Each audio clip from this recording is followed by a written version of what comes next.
Favorite position? I've recently met someone. You're young, explore, figure out what you like. Guys, it is 1 a.m. and I am filming a girl talk video. Also, I never drink red wine, but all of my other ones have corks and I just don't want to deal with the cork right now. So we are drinking red today. Also, don't judge me, I'm putting ice in my wine. I know I normally do these videos with Adeline and Alex, and I'm still definitely gonna do tons more with them in the future. Oh my god. Guys, I recently suffered a sex injury. I have a cut on my lip and it kind of hurts to talk, so this is gonna be difficult. Not my light burning. Oh, that was crazy. Okay, cheers to my light. Cheers to a solo girl talk and to sex injuries. Boom. To be honest, I've tried filming 2 other videos this week and I hated both of them. And like, girl talks are just kind of my safe place. So I thought that I would film that for you guys. I'm thinking bubble bath. I'm so happy right now. I saw a TikTok the other day that was talking about how you always have the best conversations with your girlfriends in the hot tub, and I didn't have a hot tub, but I thought the bathtub would be like a close second. I want you guys to picture that we're getting wine drunk in a hot tub right now. That's the vibe I'm going for. So as always, I asked you guys on Instagram for questions, and you guys always deliver. I got some pretty good ones, honestly. If you ever want to be part of these girl talks, if you want to ask me questions, or like when I film with my friends, if you want us all to answer them together, I always get the questions on my Instagram, Brianna Renee, so make sure you're following me on there. Also, I feel like I post pretty good stories. Okay, it's time to get serious. This first question is alarming. If you watch my videos, I hope that you've learned by now from my other girl talks that we don't put up with stuff like this, but the question is, my boyfriend cheated on me with my sister. Then he wants to get back with me. Help. There is literally no helping the situation.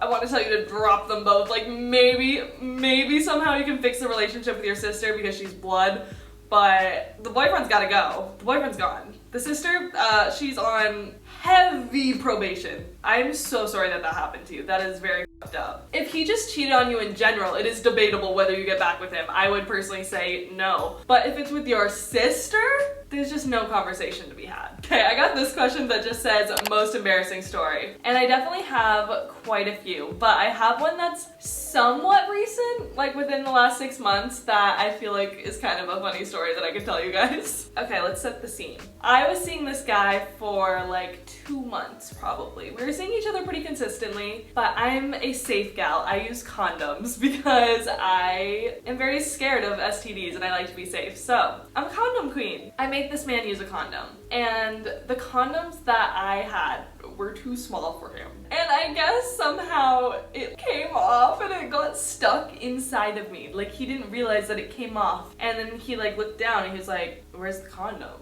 And I'm just like, "What's going on back there?" And he basically told me that it went missing inside of me. He's like reaching in, trying to like find the condom, and like he's not finding anything. And he goes, "Should I get tweezers?" No. I just keep digging, keep up. And he's like, not finding anything. And after about 5 minutes, he's like, "Oh, I think I found it. I think I got something." And then eventually he's able to pull it out. But in my head, I was like, I'm going to the emergency room. Like, this is gonna be a whole thing. Yeah. So I'm gonna drink after that story. This person just asked, wheels or doors? I cannot escape this. I was walking down the street today and I heard people having a conversation about it in person. It's all over my TikTok For You page. Am I the only one who doesn't care? It's obviously wheels, but I don't care. Tips on trying to stay productive. I struggle with this, as you guys know, but I have found my top 2 most successful tools that I use to like make myself do things is 1, just thinking of the outcome and how you're gonna feel after you accomplish it. That helps. I also think, I've said this in another video, but having a keyword. Like I always use the word discipline. Like I'll say to myself like discipline. And I wanna be that so bad that it just makes me do things. How to clean up after sex. Queen, you do not lift a finger. You lay on the bed, you wait for them to get a towel, they will do all of the work, they should rub you down, like you just lay there, queen. You don't worry about a thing. Just make sure you pee after because UTIs are not fun. I went through my BF's text and saw a text to his best friend complaining that I'm clingy. Girl, you're not gonna like what I have to say, but what you did is worse than what he did. I said it. If you went through his phone and the worst thing you found was him in a safe place talking to his best friend, saying that you're a little bit clingy, I think that's fine. I don't think there's anything wrong with him doing that. I always talk to my friends about things going on in my relationships and people I'm talking to. It's supposed to be a private, safe place that you kind of invaded. I don't think you can be mad about that. I think maybe you just listen to that and like think like, okay, am I being a little bit too clingy? Is there something I can do better? Is this something we should talk about? I'm so sorry, Queen. I love you. I hate to take a man's side, but I'm a little bit on his side on this one.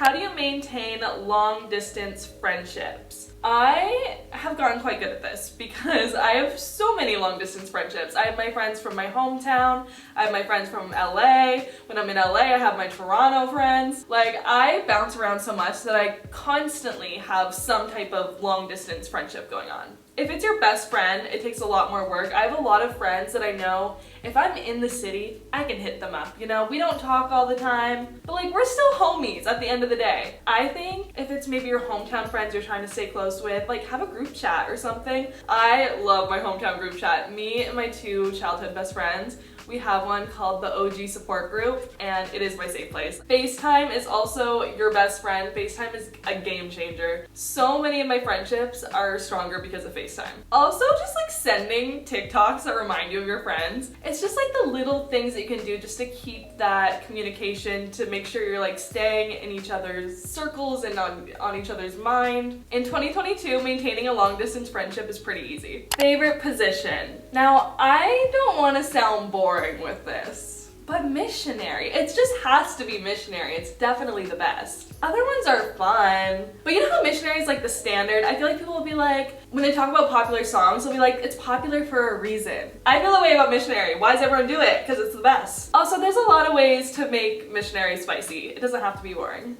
I always hyperfixate on my flaws. How do I stop? In all caps. So when I was filming this video, I was thinking about the fact that I have a little spot right here. It's called psoriasis. I have it a couple other places on my arms too. And filming this video, that crossed my mind of like, oh my god, people are gonna see my psoriasis, like blah blah blah. But I bet you probably didn't even notice it. I was thinking about it. I know it's there. I'm very much aware that it's on my body. But you have to remember the fact that most people are not gonna notice it. You maybe noticed my hair or my swimsuit. I doubt you were looking at my little psoriasis spot. Maybe you were, I don't know. But I don't think it's a big deal. I feel like it's a bigger deal to me than it is to anyone else.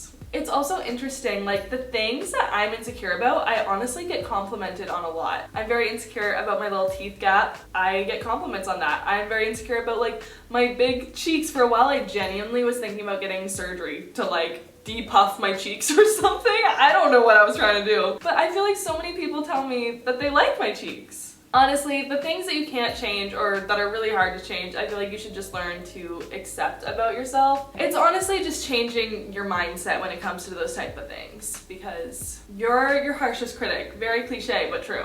How to initiate date nights with your partner. I think you should just tell them. If you want a date night, say, I want a date night. Maybe once a week, once a month, whatever it is that you want. You need to communicate that because they don't know what you want. They're not a mind reader. Like that is something, if I get a boyfriend, I'm going to make sure that that boy knows that I like flowers because I want to receive flowers if I'm in a relationship. But I can't just expect him to know that. Not every girl likes flowers. Maybe their ex didn't like flowers, so they never really did it. If you want date nights, you shouldn't have to constantly be like, I want date night, I want date night. But if you are communicating that and they're aware and they don't have to be a mind reader, that is definitely going to help a lot. How to flirt. I think the easiest way to flirt is just like doing casual little touches. You know, maybe just a little grab on the shoulder, or if the vibe's there, you can maybe like just like, you know, touch their leg a little bit. I love flirting that way. I also love making fun of them. I love roasting men, what can I say? How to deal with toxic friendships / friendship breakups. How to not miss them after. I think missing someone is a completely normal and healthy thing. I think you should let yourself feel it. That's what I've found helps me. Like when I'm going through a breakup or cutting someone out of my life, I let myself miss them. That's such a natural emotion that I don't think you should suppress. I think that's like part of the healing process, is like admitting that this person mattered to you. Doesn't mean that they're healthy for you or that you should keep them in your life, but you need to let yourself miss them. You need to acknowledge that, you know, the friendship meant something to you. I think you need to give yourself time to be sad, let yourself feel all the emotions, and then you can start kind of trying to move on, trying to, you know, meet other friends or do other things to like keep yourself busy. But let yourself feel it first. One of my guy friends tries to hook up with me a lot, and I'm starting to feel bad for not doing it. Never feel bad. You owe a man literally nothing. I don't care if he's your boyfriend. I don't care if you've hooked up with him before. You do not owe him anything. It is your body. You are the only one who is entitled to it. I've experienced this somewhat recently where a guy just kind of felt entitled to hook up with me when he shouldn't have felt that way, and it definitely made me feel a little bit weird. I think you need to set boundaries, do what you want to do, and don't feel bad at all for not hooking up with someone. You don't owe anyone that. Why does every guy play games? Dating feels impossible. Girl, I feel you! I recently met someone and he literally does not play games at all, and it's the craziest thing. I've never had that. Like, I swear to God, every guy I have to pretend that I don't care or that like I don't want to see them all the time or whatever. But like, there's people out there that actually don't play games, and it's crazy. See, what I used to do is match a guy's energy. If he was acting like he didn't care, guess what? I was acting like I didn't care. I would kind of let them set the tone, but I don't do that anymore. I want someone who doesn't play games, and if I see someone playing games, sorry, I'm gone. I'm out. I don't care. We are setting new standards, and I only want men who will be straight up about what they're feeling and thinking and aren't playing some dumb game. Also, what helped me with this is that I deleted all of my dating apps. 2.5 or 3 weeks before I met this guy that I'm talking to right now, I deleted all my dating apps. He's never had a dating app in his life. I'm a little anti-dating apps right now, I can't lie. What does it mean if a guy keeps flaking on plans? This is my #1 pet peeve. I hate this, especially guys on dating apps. They're the worst for this. Oh my God, because they're talking to like 7 different girls and they're making plans with 7 different girls. You're not the only one, trust me. And you know what, if they're flaking on you, they might be going to see someone else. I hate to say it, but I don't have a lot of leniency when it comes to flakiness. There was this one guy, we had plans to hang out at 7, and he texts me at 8:30 saying that it doesn't work for him. Excuse me, you're gonna text me an hour and a half after we were supposed to be doing something? You're done.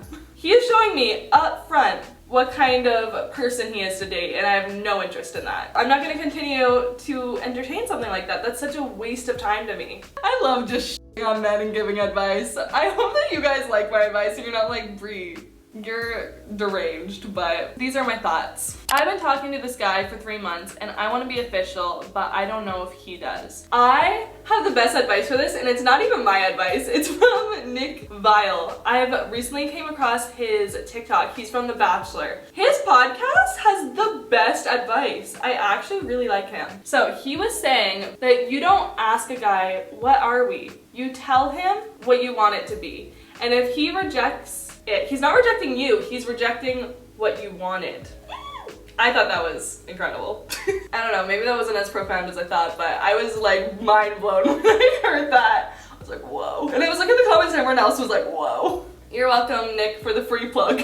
How do I make myself enjoy sex? It isn't fun for me. My first question is if you're having sex with one person, because maybe you don't like having sex with that person.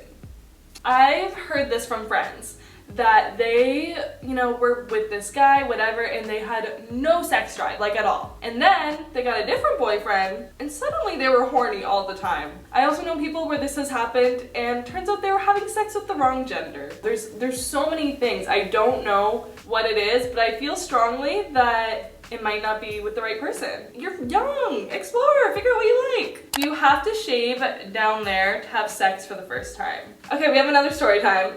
So I had never had sex before my first boyfriend. I didn't really know what I was doing. I didn't know what the shaving situation was down there. And I thought that everyone only shaved the front. I didn't know you were supposed to shave like all up in there, like the back or the butt. Like I had no idea. I thought you just shaved the front. Obviously you don't have to shave at all, but like I thought that was kind of like what most people did. And then the guy I was dating at the time, he's like, I don't want you to take this the wrong way, but why don't you shave your butt? I was like, people do that? People shave their butt? Like, am I supposed to be shaving my butt? I had no idea. Now, personally, I shave everything. I don't like to have hair down there, but you can do whatever you want. You don't have to do anything for anyone else. There's no standard. So to answer your question, no, you do not have to shave down there to have sex.